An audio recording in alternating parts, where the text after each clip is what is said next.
At his peak, Jesse Livermore wasn't just rich, he was untouchable. He moved markets with a whisper. Newspapers called him the boy plunger and the great bear of Wall Street. In an era before fast trades and algorithms, Jesse played the market like a chess master, anticipating moves, reading fear, capitalizing on chaos. By 1929, while the world panicked, Livermore made $100 million shorting the crash. That's over $1.5 billion today. He bought mansions, plural, had yachts, fitted with mahogany, brass and imported leather. His suits were custom, his colognes foreign, and his presence magnetic. He dined with financiers and politicians, walked into restaurants and silenced the room. He wasn't just a trader, he was a myth made real, but wealth that fast is never quiet. The applause is loud, but so are the expectations. Every win demands another. Every loss is a threat to the legend. The money didn't bring peace. It built a prison. Behind the curtain, Jesse was slipping. He'd made and lost fortunes before, but now the stakes were different. The world watched. His family expected, and Jesse, he doubted. He tried to repeat the magic, tried to time the next crash, but the market didn't bend this time. It broke him. Losses piled, the fortune evaporated, the yachts gone, the homes mortgaged, the media turned cold. The same papers that once praised him now mocked his decline. His wife left. His sons distanced themselves. He wandered cities alone, once a titan, now a ghost. Every room he entered whispered of who he used to be. Every mirror reflected a man who could conquer Wall Street, but not himself. By 1940, he was broke. And on a quiet day in a dim Manhattan hotel room, Jesse Livermore pulled out a pistol. He wrote a final note to his wife. "My life has been a failure." Then he ended it, just like that. The man who once stood above Wall Street disappeared beneath it. This wasn't just the story of a man losing money. It was the story of a man losing his grip, of thinking that wealth meant control, only to find that the emotional cost was too high. Jesse Livermore proved you can win the game and still lose the war. Because getting rich is one thing, but staying rich, mentally, emotionally and financially, is something else entirely. And that's where the real lesson begins. The invisible skill. Why getting rich is not the hard part. Anyone can get rich once. Luck, timing, a bold move in the right market, sometimes that's all it takes. But staying rich, that's a different beast. Morgan Housel says it plain. Getting money is one thing, keeping it is another. If I had to summarize money success in a single word, it would be survival. And survival isn't flashy. It doesn't show up in headlines or Instagram reels.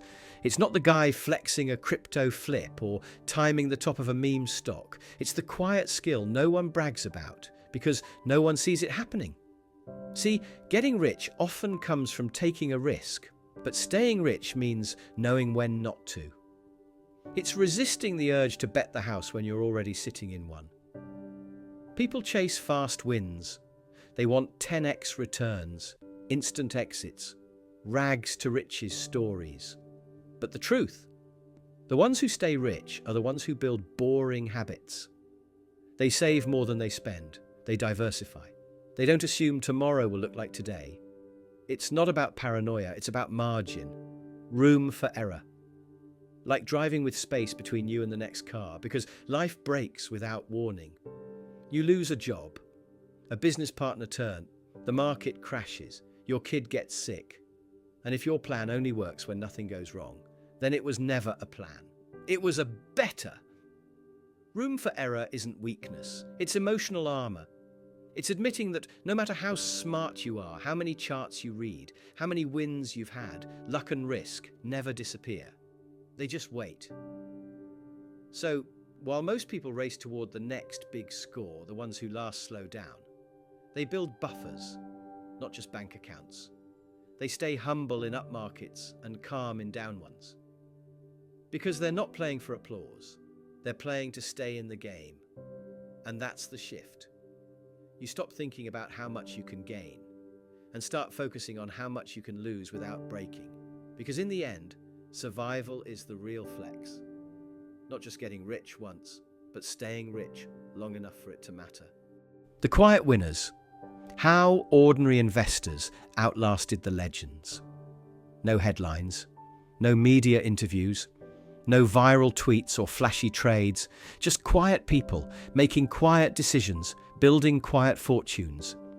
Take Ronald Read, a janitor in Vermont. He wore flannel shirts, drove a used car, and clipped coupons like it was religion. He fixed cars for neighbors, read the newspaper every morning, and lived in a small house that barely turned heads. When he died, the world found out he was worth over $8 million. How? Not from brilliance or bold bets, but from patience. He saved consistently, invested in blue-chip stocks, and most importantly, never touched them. He didn't need to be smarter than Wall Street. He just needed to stay in the game longer. Then there's Grace Groner. She worked as a secretary at Abbott Laboratories for decades. She bought 3 shares in the company in 1935. She never sold. She reinvested dividends and lived in a tiny 1-bedroom home. When she passed, her estate donated over $7 million to a college scholarship fund. Grace never tried to outsmart the market. She never switched strategies or chased trends. She just waited. And in a world addicted to speed, she quietly let compounding do what compounding does. These stories aren't anomalies, they're reminders that the real winners don't move fast, they move consistently. No one applauds you for holding your investments through a market dip. No one claps when you drive the same car for 15 years. No one cheers when you skip the hype and buy the boring index fund. But those are the moments that build wealth. Invisible victories that only show up decades later. While legends like Jesse Livermore rose and fell in spectacular fashion, people like Ronald and Grace just kept showing up. They didn't need brilliance. They needed restraint. They didn't try to time the market. They just gave it time. Morgan Housel puts it this way: wealth is what you don't see. It's the car you didn't buy, the vacation you passed on, the upgrade you declined. It's what you quietly save, invest, and protect while the world tries to show off. There's emotional courage in being boring, in saying no when others say yes, in trusting that slow and steady, while mocked today, becomes admired tomorrow.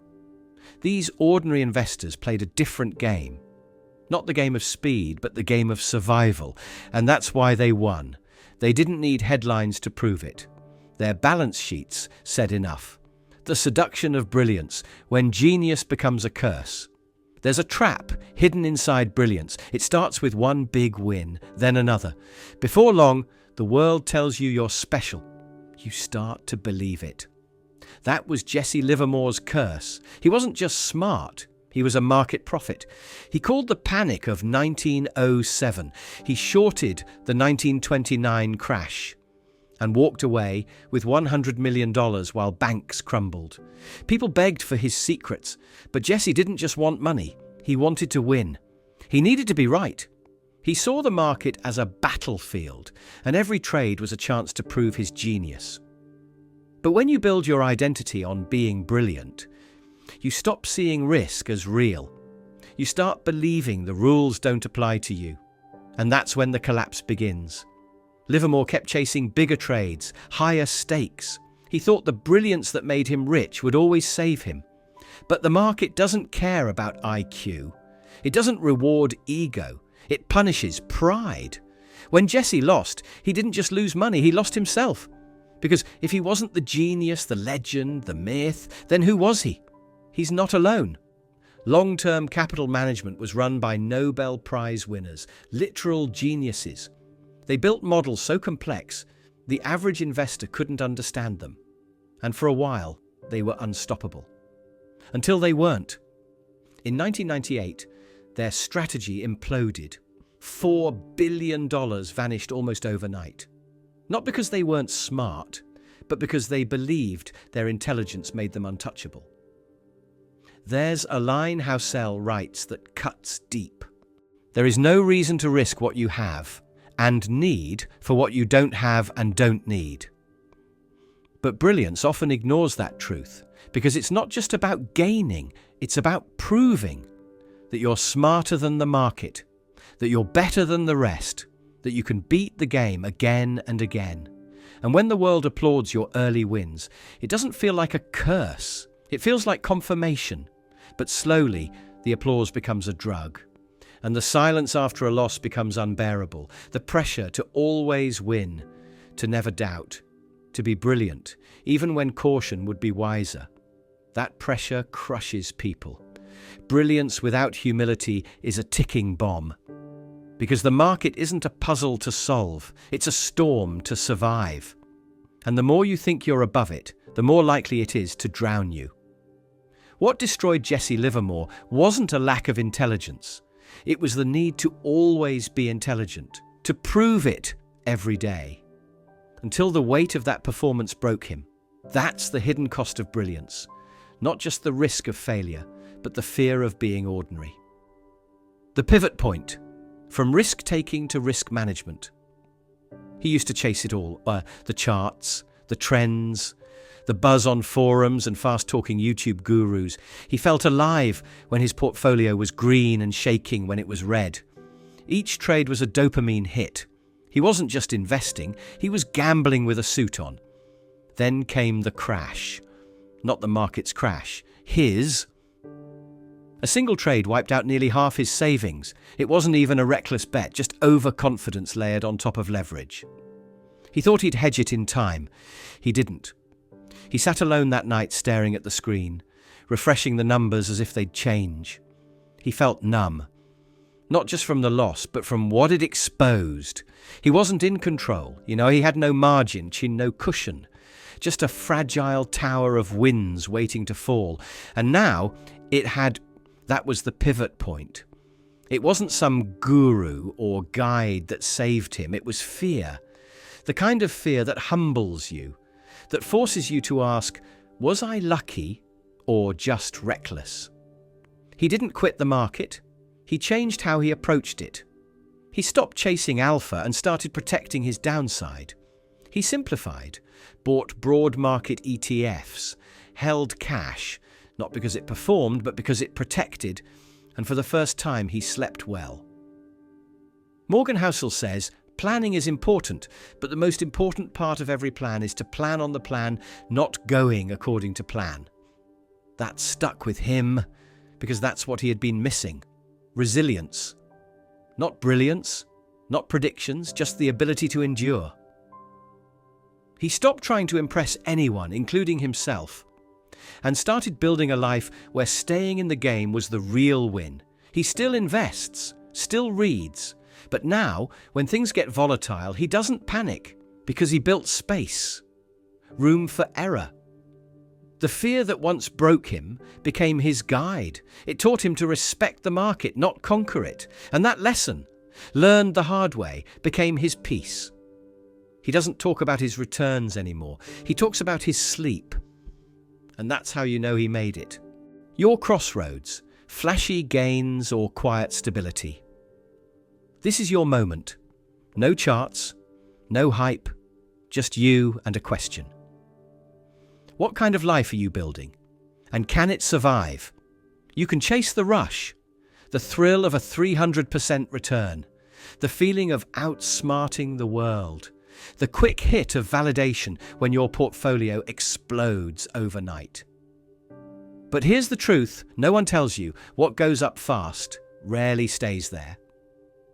Behind every flashy gain is a sleepless night, a heart pounding as markets open, the quiet panic when a strategy crumbles, the shame when a win turns to dust, and you're left explaining losses to no one but yourself. Fast money is loud, but fear is louder. And eventually, that noise eats at your peace, or you can choose the other path, the quiet one, the one without applause. It's slower. It's less exciting. No one's asking for your secret, Because your secret is patience, discipline, and the courage to be boring. You invest steadily. You save without drama. You keep your lifestyle below your income, not because you're scared, but because you're strong. You stop trying to impress and start trying to endure. This path won't give you viral wins, but it will give you something far rarer, calm, a life not ruled by the market's mood swings or your ego's cravings, a life that bends with pressure instead of breaking. Morgan Housel put it simply: compounding only works if you can stick with it, and sticking with it is a function of survival, and survival is a function of humility. So ask yourself, do you want fast riches or lasting freedom? Do you want to win today or still be here 10 years from now? Because this isn't just about money. It's about what kind of life you want to wake up to. One built on adrenaline, fear, and noise, or one grounded in peace, control, and quiet power. You don't have to be brilliant. You just have to last. And that choice, right now, it's yours. Survive first, thrive forever. The greatest financial skill isn't making money. It's keeping it, not once, not for a year, but forever. Anyone can win a round, but the ones who build true wealth are the ones who stay in the game. Morgan Housel said it best: money success is not a hard science. It's a soft skill where how you behave is more important than what you know. You don't need to be a genius. You don't need the perfect timing or the hottest stock. You need humility. You need discipline. You need the strength to be boring when the world is screaming for brilliance. Survival is the foundation. It's the quiet decision to save when no one is watching. To say no to flash so you can say yes to freedom. To build a life that can weather storms, not just shine in the sun. If that's the game you want to play, if you're done chasing highs and ready to build real, lasting wealth, then say it out loud. Comment "survive first" below. Let the world know you're not just here to get rich, you're here to stay rich. Because winning the money game isn't hitting the jackpot once. It's waking up year after year with peace in your mind and control in your hands. That's the real win. Not a spike on a chart, but a life you can actually live. And if you can survive, you can thrive, quietly, powerfully, and forever.